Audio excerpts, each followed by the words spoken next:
Hi again, second part of the haul that we started last time, and these now are all from Rob, who's a chap I've met a couple of times now. He lives near where I work, and he's been clearing out his collection of science fiction books, just removing any duplicates, for much the same reason that I am, for shelf space.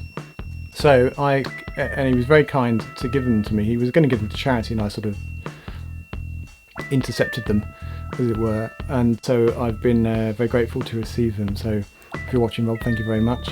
So let's get into this. So first up, Harry Harrison, Skyfall. I've had 2 or 3 editions of this, and each time I've got rid of the other one because the one that I most recently got was in better condition, and this is the best of the bunch. So the others have all gone or are going.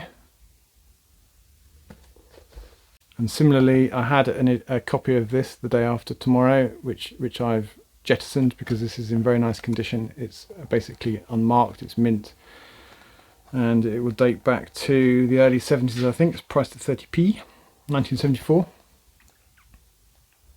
Very nice condition. I've got a later printing Vonnegut. It's in the, is it vintage? Yeah, vintage, but not in the red spines as they're printed now. Vonnegut book. Slapstick or Lonesome No More, it's called. So this will be printed in 1991. Another well-known book, Ray Bradbury, Fahrenheit 451. I have read this many years ago. I don't have a copy. I think I must have borrowed it from the library or had it on a knocked off ebook or something. So it's nice to have a good copy. The Corgi Science Fiction. It's a little bit careworn on the spine. And the rear's in nice condition. Books are evil, destroy them, destroy, annihilate, burn, search out the men who keep the books, theirs is a crime against the state. That's a kind of scary prospect given where I'm sat, surrounded by books.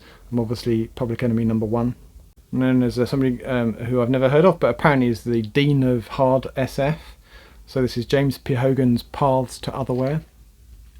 Quite a shiny spine. I did polish all of these earlier, so they're even more glare reflective than they might have been. In the early 21st century, the nations of the world hurtled towards war, and this time it looks like there's no escape. Yada yada yada. Top secret US government programmers discovered a universe staggeringly vaster than anything previously imagined, made up of worlds where history takes every course conceivable, where the wars of the 20th century were fought with curiously different outcomes, and even a world where they never happened at all. So that's a timey-wimey parallel universe thing. And then Robert Heinlein's Glory Road, with an exceptionally perky young lady who's obviously very warm. She's taken off most of her clothes, and interestingly, there's been a breakout from the chocolate factory. There's an Oompa Loompa on the cover. I don't know why. That's a very good likeness of an Oompa Loompa. If you remember the Billy Wilder movie from the 70s, it looks exactly like an Oompa Loompa.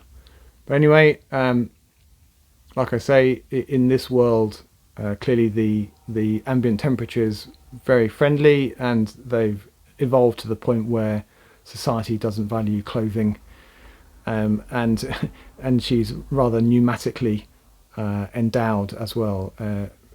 It's quite something.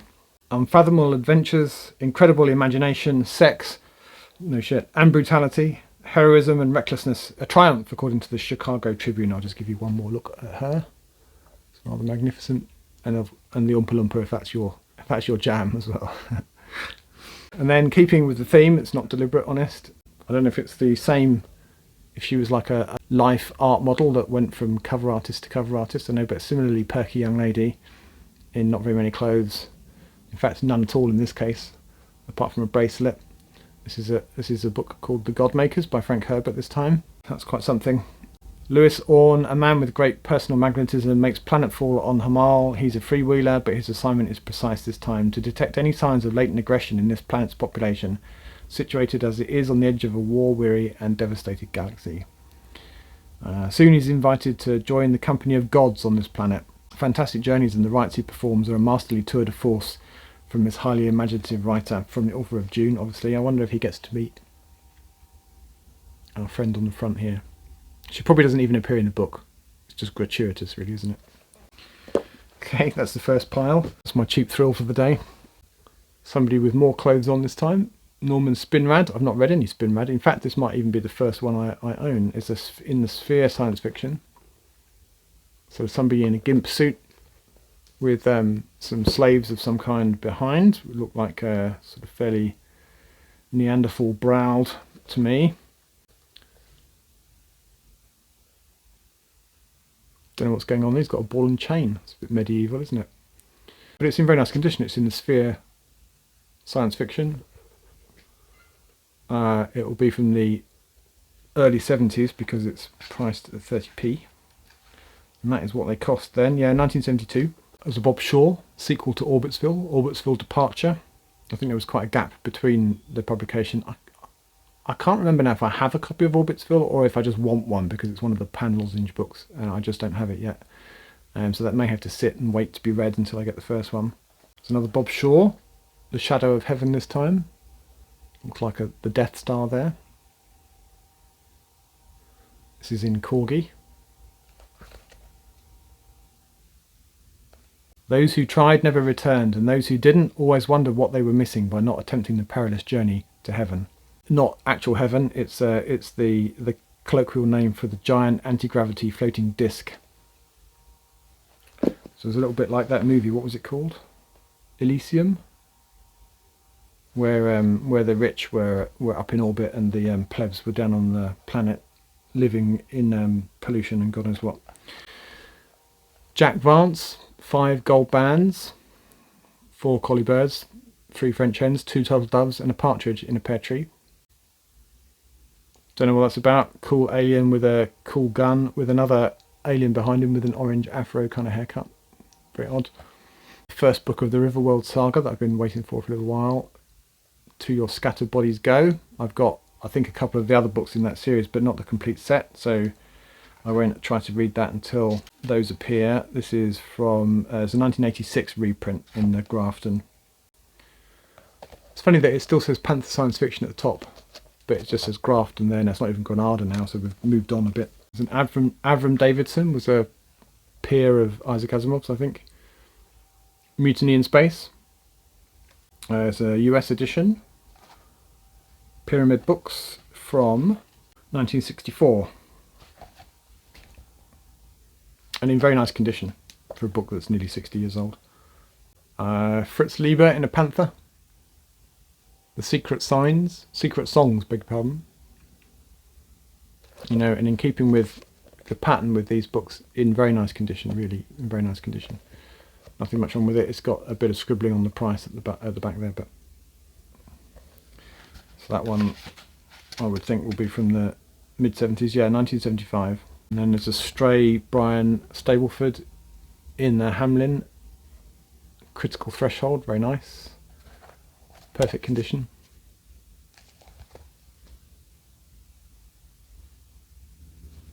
That is from 1979 and it's basically brand new. If you bought that off a shelf today for £4 or something, you'd be very happy. Roger Zelazny, To Die in Italbar. Italbar, you decide.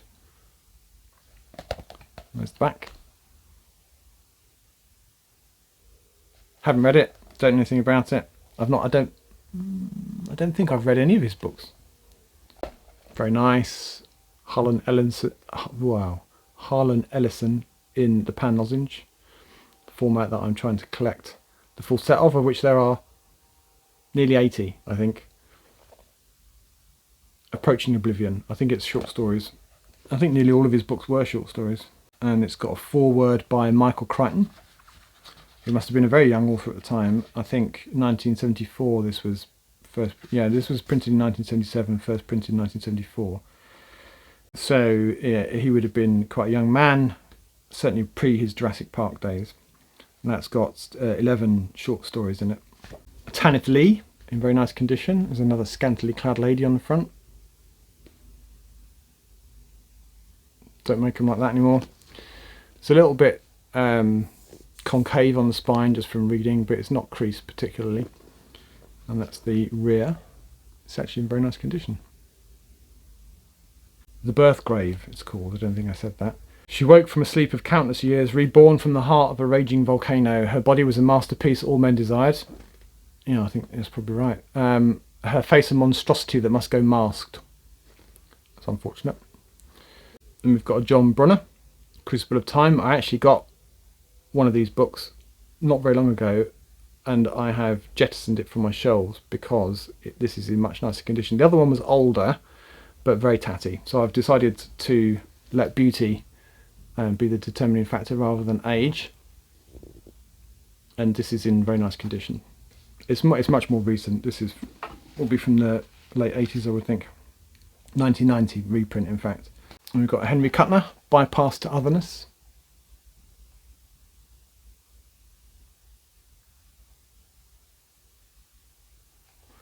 Which is in a, I don't know what, actually. The console edition. The colophon is too small for me to actually read. Yeah, it's in console edition. Sounds like a brand of cigarettes. And Robert Heinlein, The Cat Who Walks Through Walls. Our cat does that every day, it's not a big deal. Admittedly, that is through a cat flap. And again, this is in very nice condition. I think this is a fairly recent edition, but it's perfect. It is from 1986. Yeah, so not that recent, actually, it's just in very nice condition. And then we've got an Andre Norton. Quag Keep, which is a door from the US. So this is more fantasy, I think. 6 road companions travel under a wizard's gaze, wizard something, to encounter and destroy unknown evil. Sounds kind of Conan-y. One of the Edgar Rice Burroughs Mars sequence with yet another scantily clad lady. Slightly more demure this time, she's facing away from us.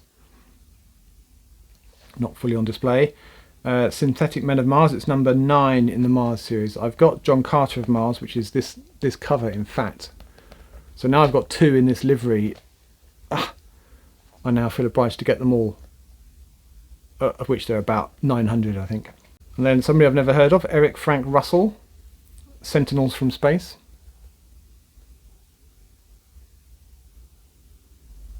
When the mutants of Mars and Venus colonies sought independence, the World Council tried to protect Earth's interests, etc., etc. Full-scale war could attract the attention of the deadly Danubian aliens who were slowly advancing towards Earth. And Michael G. Coney. It's in the door, yellow spine, which is still yellow. Brain transference is immortality. So you can be kept in a box for a while you're waiting for a body, and you can befriend boxes. Friends come in boxes, apparently. And then there's Lifeboat, which, so this is, I uncovered the first copy of this in the first batch of books that I got from Rob. So this is from the second batch, I think. So I have to decide which one I'm going to keep.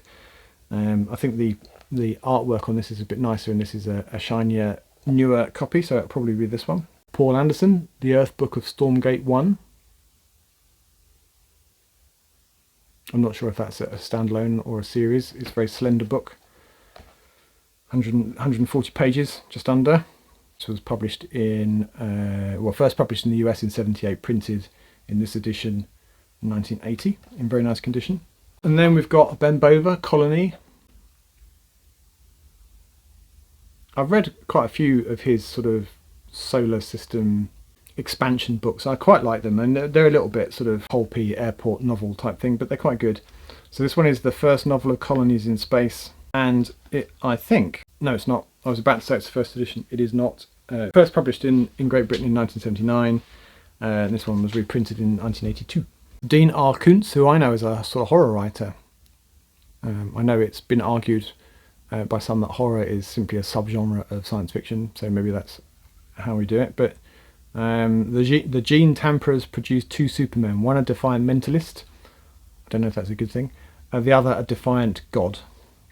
Lynn Carter, Hurok of the Stone Age, so another door, slightly less bright on the spine. I don't know any books, I have a few books by Lynn Carter, but I've never read them. I actually assumed that he was a she, but he is in fact definitely a he, so Lynn must be short for something. Somebody who's definitely a fella. Brian Aldiss, Earthworks, very slender novel. I think it's a novel. In Matthew N. Earth is a garbage-ridden eco-disaster, overpopulated and disease-ridden. Chemicals have poisoned the environment and reduced most of the people to the edge of starvation. As the planet speeds on its collision course with disaster, there is one solution, a solution so frightful that no one is willing to adopt it. I think someone decides that it would be better to implement some form of Armageddon and let the remainder of the population live on a less crowded planet, is the general gist of that. That's very slender though. I don't know how many pages are in that. Less than 150, 120, so it's almost a novella. Edgar Rice Burroughs, Carson of Venus. So it's not a Mars book, it's a Venus book, of which there are several. This is number 3 in that series apparently, just glancing at the back. It's in very nice condition, New English Library. It's remained as stock, so it's got a chunk taken out of the bottom. They sometimes do that instead of just drawing on them. And this was printed in 1978. Clifford Simak, slightly tatty one, in the Pan Books, All Flesh is Grass. It's a bit worn on the spine, and I don't think this is actually it is a first edition paperback, first published by Pan anyway in 1968. So it's the first thus, and possibly the first edition paperback. And there's another Lynn Carter, Black Legion of Callisto. I think there might be yeah, there is. Let me find it. So there's a Jandar of Callisto. It's in a different livery, but they go. Get it right up. They go together. So this is a US edition from a publisher called Dell. I don't know if that's the first fantasy in the saga of Jandar, alien in a land of 1,000 foes apparently. And this, I think, is the second. I don't know of how many, possibly just 2. Set in the 70s. And then there's a Murray Leinster, The Forgotten Planet,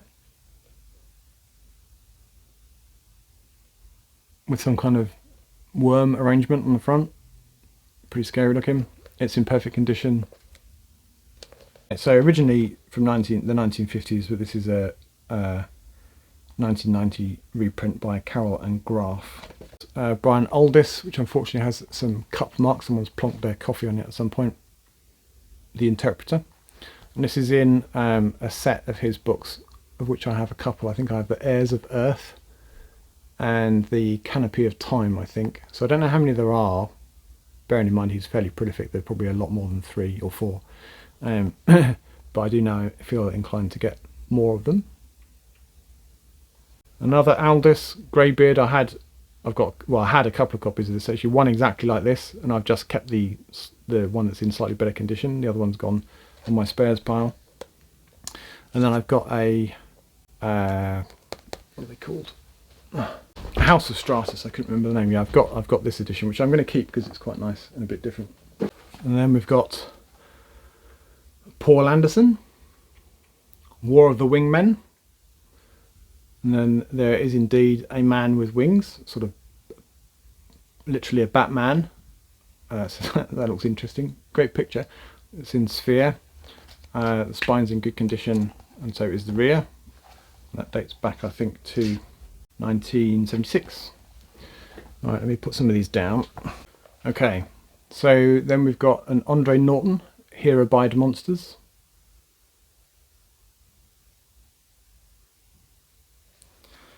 I've got a few of his books, never read any. And then we've got Jack Williamson, The Legion of Space, which is a series, and I think this is the first one. I believe so. Yeah. And this is the second. They're completely different editions. What's this one called? The Cometeers. So this is in the sort of tradition of E. Doc Smith, I think. They were published originally in the 1940s. This is a reprint from the 70s or even 60s, and this is a reprint. The Cometeers is a reprint from 1977. So this was printed originally in piece parts in a magazine in the 1930s. So much like E. Doc Smith, published a long time ago, originally in pieces. And then there's a Keith Laumer, The Monitors. Very nice. There's a bit of creasing on the spine, but not an awful lot. I think it'll be okay. So this is a little bit like Childhood's End, I think. As a voice from the sky, even after the set had been turned off, the TV blared the announcement: "Citizens of Earth, I am Tersh Jetarax. It is my pleasure to announce to you that a new government has now taken over the conduct of all public affairs." Another key to Lorma, time tracks, with a cool kind of crabby alien on the front there. You can see it with the glare. And then my first and only so far M. John Harrison book. He's a British science fiction author that I really should have more of. This is in perfect condition. It's in Unwin science fiction. Don't see many of those. It's actually in really nice condition. It's a reprint from 1987, and it's in really good condition. It must be good paper stock because it's not faded at all. It's a little bit foxed on the top maybe, but the cover and the spine is lovely. So is the back is in good condition. Very nice. And then there's Frederick Pohl, The Man Who Ate the World. He's having a break before he eats pudding, or dessert if you're not British. You wouldn't want to be too full. And then there's a Vincent King, Another End. This is a slightly older book. 5-star paperback, 25p. So that would have been very early 70s, I think.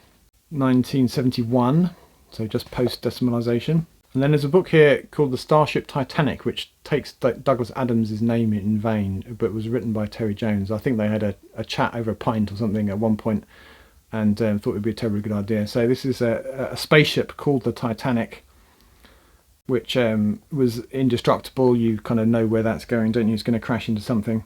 And then Brian Aldiss, The 80-Minute Hour. Nice 1980s, I think must be a Chris Foss cover. Yes, Chris Foss cover. With that oldie worldy Aldous text. I've got the same text on my Heliconia trilogy in paperback. So this was published or printed rather, in 1985, first published in the 70s. World War III is over. East and West have been united by the Capcom Treaty. Outside the pact of the dissident nations with their new capital at Tokyo. The moon has been destroyed. England lies submerged by the ocean. It's rather a shame. Etc. etc. So it's a whole post-war building up to a new one from the sound of it. And then we've got a Robert Silverberg. I forgot to look at the title. To Open the Sky. Always happy to get more Silverbergs. Damon Knight, Beyond the Barrier. I've got a couple of his, and obviously he's maybe better known for editing short story collections, or anthologies, but he was a writer in his own right. This is a novel of time, of a man who travelled through the swirling worlds of space and who killed. And when he had killed, he found himself moving to another dimension, to a time 10,000 years in the future, or in the past. So it's handy for getting away from the cops, but could leave you in a bit of a pickle, I suppose. And then Andre Norton, Web of the Witch World, which is the second in a series I've never heard of, called the Witch World series. I do have this book already in a different livery, so I've got to decide which of them I'm going to keep. But it's kind of useless to me either way until I get the first of the Witch World series. So that's all of the influx of books, most of which have been from, if you watched the first part a week ago, then most of them have come from a gentleman called Rob of Richmond. So once again, Rob, thank you very much indeed for all of these books. Much appreciated. I just need the shelves now. But anyway, we're done for now. Thanks for watching, and until next time, goodbye.